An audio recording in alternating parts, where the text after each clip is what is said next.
இன்றே டவுன்லோட் செய்து உங்கள் ஃபேவரட் ஷோக்களை என்ஜாய் பண்ணுங்க. பேசாம அறிவும் ரத்னாவும் எங்க கூடவே வந்துடட்டும். ஊருக்கு போயிட்டு எல்லாருமா நிம்மதியா இருந்துகிட்டு ஒரு விவசாயத்தை பாத்துக்கிட்டு நாங்க காலத்தை ஓட்டிக்கிறோம். என் பையன் வேலை பார்த்து சம்பாதிக்கணும்னு என்ன அவசியம் இருக்கு சொல்லுங்க பாப்போம்.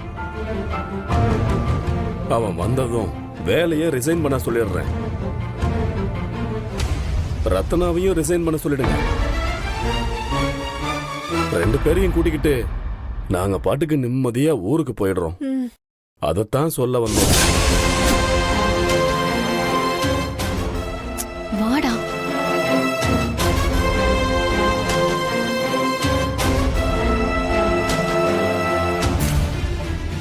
ஹேலே, என்னங்க திடுதிடுப்புன்னு வந்து ஒரு குண்டை தூக்கி போடுதாவ? பாவண்டா அவங்க.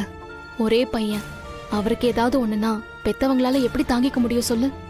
அது மட்டும் இல்லாம மருமக வந்ததும் என் பையன் ஜெயிலுக்கு போயிட்டான்னு பழைய ரத்னா மேல போடாம ரொம்ப நல்ல விதமா பேசுறாங்கல்ல, அது வரைக்கும் சந்தோஷப்பட்டுக்கோ.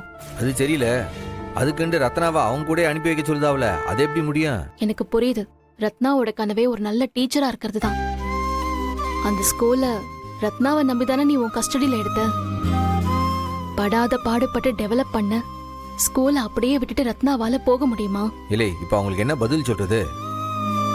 அதுதானே குழப்பமா இருக்கு.